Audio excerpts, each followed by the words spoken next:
So Kanye West just got done hating on Kendrick Lamar in epic fashion. And we're going to talk about that. But Kanye West has kind of been a generational hater for a long time.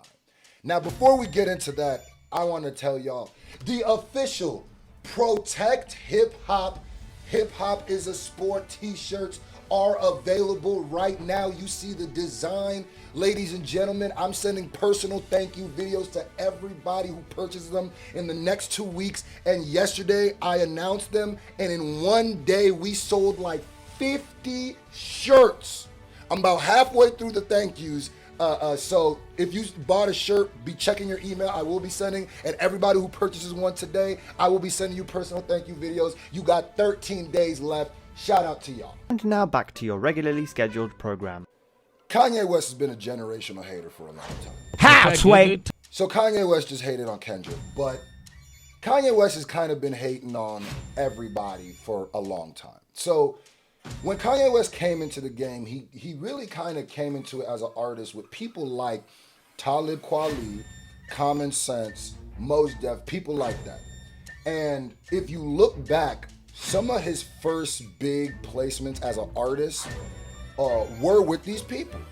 Yeah, it's Common Sense with Kanye West on the Dave Chappelle show. Get him high, get him high, get him high. Now I ain't never told you to put down your head. If you look at how much they work with each other, even verses where he's kind of using Talib Kweli's name to boost up his own name. But Kanye West recently came out, and not only did he disrespect and hate on Talib Kweli, but he basically said that he's used all of those people. Due to the fact that I was from the streets, but I never killed anybody, it was just easier for me to pose like a backpacker. But I actually really love street niggas. And I really listen to backpack music like that. I posed as a backpacker. But that scene accepted you quicker as an MC. Yes, that's Talib. Exactly. Dilated. Most. Yeah. Slum Village. Yeah. And so you say you're not really from there? Not at all. I was using. I apologize once again to Kweli. I'm sorry. I never fucked with your raps. If you ask me, that's incredibly messed up to do. But Kanye's always seemed like somebody who, when somebody else is getting too much spotlight, he wants to find a way to take that spotlight or insert himself into it. As we all know this one, the famous one, the Taylor Swift speech. Music, so thank you so much for giving me a chance to win a VMA award. Taylor, I'm really happy for you. I'm gonna let you finish. But Beyonce had one of the best videos of all time. Now that one has been spoken about by presidents and stuff. The young lady seems like a perfectly nice person. She's getting her award. What's he doing? Why would he do that? He's a jackass. And either way you feel about that, no matter if you're a Taylor Swift fan or not, or Kanye fan or not, or if you agree with what he was saying, you cannot deny the fact that going up there and snatching her moment from that moment was real messed up. Because it wasn't like his rant was gonna make Beyonce win. He knew that. He just wanted that moment. One person I never thought I would see Kanye saying negative things or ranting about is Jay-Z. But that didn't stop him either. Jay-Z called me, bro. You still ain't called me. Jay-Z called me. Hey, bro, Jay-Z, I know you got killers. Please don't send them out my head. Just call me. Talk to me like a man. Now, if you know how instrumental Jay-Z is in Kanye West's career, if you know how much he even sided with Jay-Z on the Dame Jay-Z stuff and went with him, if you see the stuff that Jay-Z did for Kanye, it's kind of crazy that he would do something like that. And Jay-Z even said it himself. But you got hurt because you did cool by Ye.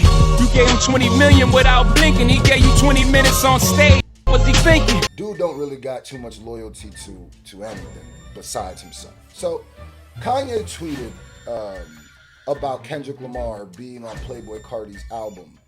And really just, it's his opinion, but it's really just hate. Especially when you pair it up with things that he said like this. And if you ask me, a lot of that tweet that he just tweeted is rooted in jealousy. And I started to notice Kanye starting to shift into a Kendrick hater the more and more props and accolades Kendrick got. But Kanye West doing things to insert himself into other people's moments, like the Taylor Swift moment, like the Kendrick moment, is not new.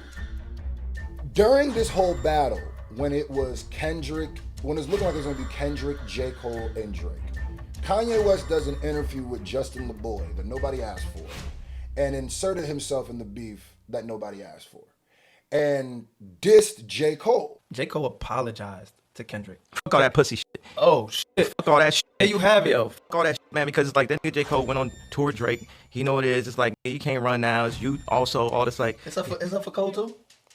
If you say Cole, you can't say up and Cole in the same sentence. Oh, it's like, it's are apologies even allowed in rap beef though?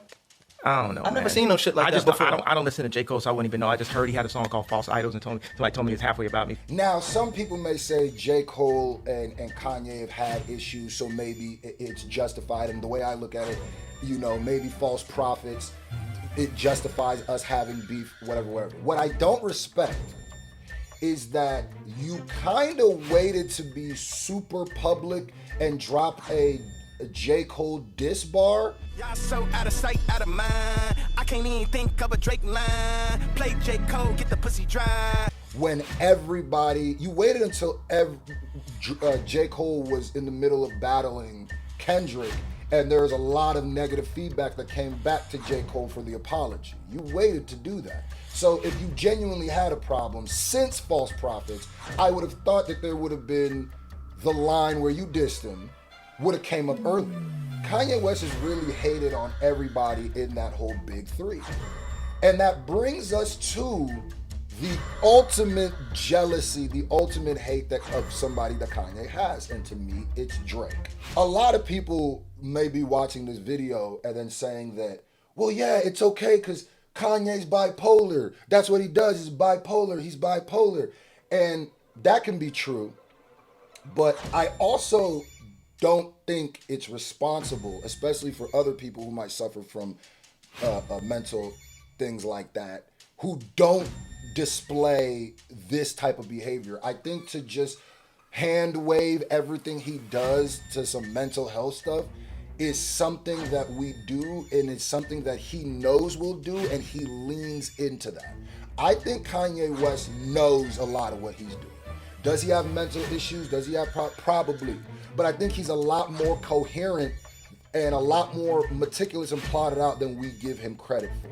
I think that it is hard to hear when people downplay his behavior or anyone's behavior and say that it's based on mental health issues, because what it does is it makes it so that it seems as though the mental health issue is the cause of the behavior, when in fact it can be affecting it. But bipolar disorder doesn't cause racism. It doesn't cause anti-Semitism. It doesn't cause anti-blackness.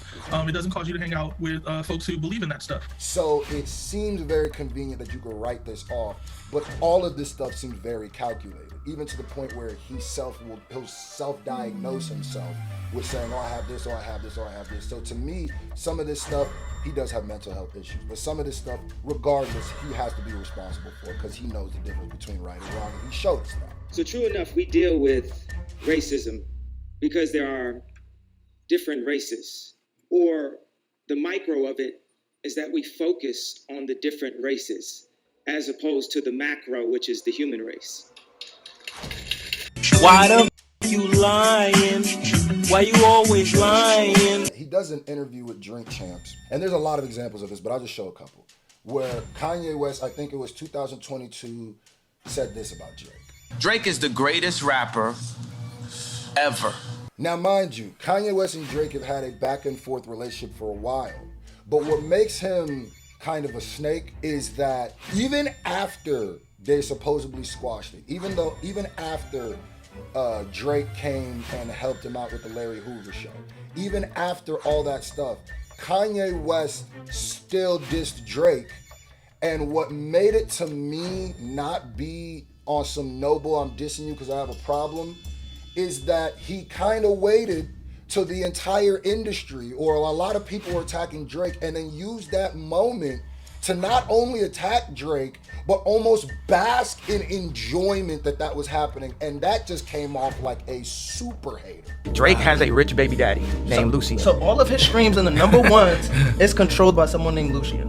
You know, everybody was very, very excited about the elimination of Drake. Not excited, we was energized. And that's just recently. But Drake and Kanye's beef has always been, the tit for tat that they had has really always been because Kanye is jealous of Drake. He admitted it. Oh man, hey. When it goes back to we rewind to the Pusha T beef and look at it with these kind of lenses, no matter what your problems are with Drake, no matter how you feel with Drake, I have issues with Drake after the lawsuits also.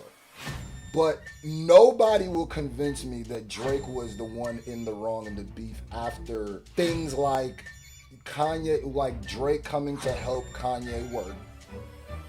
Kanye basically using him to create music. Drake leaking information, private information about his son and the girl and his baby moms, and then Kanye obviously giving that to Pusha T, which is where the story of Agidon comes from. This whole speech of like, you know, I'm in a great place, I'm making money, and I'm a father, and I want to, you know, be Quincy Jones and help you. But in order to do that, you got to be transparent with me, and you got to play me your music, and you got to tell me when you're dropping, and I know you don't like to do things like that. And so, you know, I was in the studio. I guess, you know, we all kind of felt a genuine vibe from it. So I played my music, and then from there it was all good, you know. He played me he played your beat, right? He played me Lift Yourself, and he was like, yo, you can have this if you want. And I was hype. I started writing to it, and then he was like, yo, you got to come to Wyoming. So I went. And, you know, ended up pretty much spending the majority of my time working on his music, like just trying to like cook up ideas for him, you know. And again, I left Wyoming, and I was like, okay, well, we left with Lift Yourself and like a pat on the back. By the way, I'm in Wyoming. I play him March 14th. I send him a picture of my son. Oh my God. I tell him I'm having trouble with my son's mother. We had a conversation. I shared my. So I wake up and all these dates are out one by one, all around June 15th, by the way. One's May 31st, one's June, whatever. You can look at all those things, and I think if you just hand wave every one of those, or oh, he has a mental health issue, then I think you're playing right into his whole little shtick. And I think that's why he has albums. I mean, he does things like name one of his albums, I'm Bipolar, and I love it, or whatever, because he's kind of, in a way, showing you what I'm saying. This is what he always does. These is just a part of his rollouts. And at this point, we just not falling for it. Nigga just hate.